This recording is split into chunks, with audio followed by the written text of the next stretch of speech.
ಹಿಂದೆ ನಡೆದಂತೆ ಚಾಮುಂಡಿ ದೇವಸ್ಥಾನಕ್ಕೆ ಹೋಗುತ್ತೇನೆ. ನಾನಂತೂ ಆರತಿ ಮಾಡಲ್ಲ. ಆರತಿ ಕೊಟ್ಟಿರುವುದನ್ನು ಸ್ವೀಕಾರ ಮಾಡುತ್ತೇನೆ. ಇದರಲ್ಲಿ ಯಾವುದೇ ಕೊಂಕು ಬರುವುದಿಲ್ಲ. ಸಂಪ್ರದಾಯ ಎಲ್ಲವೂ ಶಾಸ್ತ್ರೋಕ್ತವಾಗಿ ಮಾಡುವುದಾಗಿ ಬಾನು ಮುಸ್ತಕ್ ಮನೆಗೆ ಹೋದಾಗ ಹೇಳಿದ್ದಾರೆ ಎಂದು ರಾಷ್ಟ್ರ ರಕ್ಷಣಾ ಸೇನೆಯ ರಾಜ್ಯ ಸಂಚಾಲಕ ಸುರೇಶ್ ಗೌಡ ಮಾಧ್ಯಮಕ್ಕೆ ತಿಳಿಸಿದರು. ಬುಧವಾರದಂದು ನಗರದಲ್ಲಿ ಮಾಧ್ಯಮಕ್ಕೆ ಹೇಳಿಕೆ ನೀಡಿದ ಅವರು, ಬಾನು ಮುಸ್ತಕ್ ಮನೆಗೆ ತೆರಳಿದ ನಾವು ಈ ದಸರಾ ಉದ್ಘಾಟನೆಯಿಂದ ಹಿಂದೆ ಇರಲಿ ಎಂದು ಕಳೆದ ಒಂದು ದಿನದ ಹಿಂದೆ ಹೇಳಿಕೆ ನೀಡಿದ್ದು, ಈ ಮನವಿಯನ್ನು ತೆಗೆದುಕೊಂಡು ಬಾನು ಮುಸ್ತಕ್ ಹೋಗಿ ಮನೆಗೆ ಹೋಗಿದ್ದೆವು. ಹಳದಿ ಕುಂಕುಮ ಲೇಪಿತ ಮಾಡಿ ಭುವನೇಶ್ವರಿ ಎಂದು ಮಾಡಲಾಗುವುದು. ಇದು ಹೇಳಿಕೆ ತಪ್ಪು ಅಲ್ಲವೇ ಎಂದು ನಾವು ಕೇಳಿದ್ದು, ಇದಕ್ಕೆ ಉತ್ತರಿಸಿದ ಸಾಹಿತಿಗಳು, ಹಾವೇರಿಯಲ್ಲಿ ಸಾಹಿತ್ಯ ಸಮ್ಮೇಳನ ನಡೆದಿತ್ತು. ಆಗ ಮಹೇಶ್ ಜೋಶಿ ಅವರು ಅಲ್ಪಸಂಖ್ಯಾತರು, ದಲಿತರು ಮತ್ತು ಮುಸ್ಲಿಮರ ಸಾಹಿತ್ಯಗಳನ್ನು ಹೊರಗಿಟ್ಟು ಆ ಸಾಹಿತ್ಯ ಸಮ್ಮೇಳನ ನಡೆಸಿದರು. ನಾನು ಆ ವಿಚಾರವನ್ನು ಹೇಳುವುದಕ್ಕೆ ಹೊರಗಟ್ಟುವಿಕೆ ಆಗಿನಿಂದಲೇ ಆಗಿದೆ ಎಂದು ಹೇಳಿದ್ದೇನೆ ಹೊರತು ಇದ ಬಿಟ್ಟು ಉಳಿದ ವಿಚಾರ ಮಾತನಾಡುತ್ತಿದ್ದಾರೆ ಎಂದು ನಮಗೆ ತಿಳಿಸಿದರು.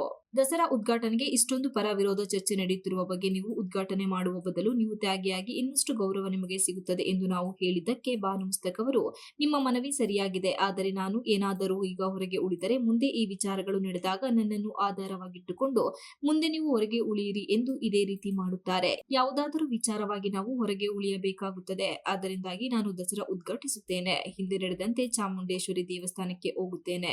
ನಾನಂತೂ ಆರತಿ ಮಾಡಲ್ಲ. ಆರತಿ ಕೊಟ್ಟಿರುವುದನ್ನು ಸ್ವೀಕಾರ ಮಾಡುತ್ತೇನೆ. ಇದರಲ್ಲಿ ಯಾವುದೇ ಕೊಂಕು ಬರುವುದಿಲ್ಲ. ಸಂಪ್ರದಾಯ ಎಲ್ಲವೂ ಶಾಸ್ತ್ರೋಕ್ತವಾಗಿ ಮಾಡುವುದಾಗಿ ಸಾಹಿತಿ ಹೇಳಿದ್ದಾರೆ ಎಂದರು. ಒಟ್ಟಾರೆ ರಾಜ್ಯ ಸರ್ಕಾರವು ಬಾನು ಮುಸ್ತಕ್ ಅವರನ್ನು ದಸರಾ ಉದ್ಘಾಟನೆಗೆ ಆಹ್ವಾನಿಸುವುದು ಕೇವಲ ವಲಯದಲ್ಲಿ ಸ್ವಾಗತಿಸಲ್ಪಟ್ಟಿದ್ದರೂ ಇನ್ನೊಂದು ವಲಯದಲ್ಲಿ ತೀವ್ರ ವಿರೋಧಕ್ಕೆ ಕಾರಣವಾಗಿದೆ. ಕೆಲವರು ಅವರನ್ನು ಗೌರವಾನ್ವಿತ ಸಾಹಿತಿಯಾಗಿ ಬಿಂಬಿಸಿ ನಿರ್ಧಾರವನ್ನು ಬೆಂಬಲಿಸುತ್ತಾರೆ. ಇನ್ನು ಕೆಲವರು ಇದು ಸಂಪ್ರದಾಯ ಸ್ವೀಕಾರ ಮಾಡ್ತೀನಿ, ಅಲ್ಲಿವರೆಗೂ ನಾನು ಮಾಡ್ತೀನಿ ಅಂತ ಹೇಳಿದ್ರು. ಅದೇ ಹೇಳಿದ್ದು, ಶಾಸ್ತ್ರೋಕ್ತವಾಗಿ ಮಾಡ್ತೀನಿ ಅಂತ ಹೇಳಿದ್ದಾರೆ. ಅಲ್ಲ ಅದೇನೆ, ಅವರು ಒಂದಷ್ಟು ವಿಚಾರಗಳನ್ನ ಬಹಳಷ್ಟು ಚರ್ಚೆ ಮಾಡಿದ್ವಿ. ನಾನು ಅದನ್ನೆಲ್ಲ ಹೇಳಿದೆ. ಈಗ ನೋಡಿ, ನಿಮ್ ಕಡೆಯಿಂದ ನಮ್ಮ ಕಡೆಯಿಂದ ಏನೇ ತಪ್ಪಾಗಿದ್ರು ನಾವು ವಸ್ತುನಿಷ್ಠವಾಗಿ ಮಾತಾಡ್ತೀವಿ.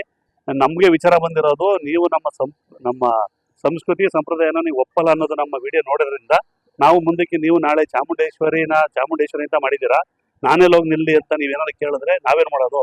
ಆ ಉದ್ದೇಶಕ್ಕೆ ನಾವು ನಿಮ್ಮನ್ನ ಹಿಂದೆ ಉಳಿಲಿ ಅಂತ ಮನವಿ ಮಾಡಕ್ ಬಂದಿದ್ದೀವಿ ಅಂತ ಹೇಳಿದ್ದಕ್ಕೆ, ಇಲ್ಲ ಆ ಥರ ಏನಿಲ್ಲ, ಶಾಸ್ತ್ರೋಕ್ತವಾಗಿ ಎಲ್ಲಾನು ನಡೆಸ್ಕೊಡ್ತೀನಿ ಅಂತ ಹೇಳಿದ್ದಾರೆ. ಸುರೇಶ್ ಗೌಡ, ರಾಷ್ಟ್ರ ರಕ್ಷಣಾ ಸೇನೆ, ಧರ್ಮನಾಯಕ್, ಮಧು ಮತ್ತೆ Vinay.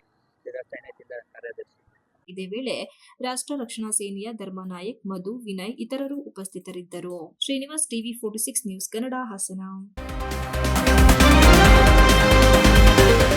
You are watching TV 46 News Kannada.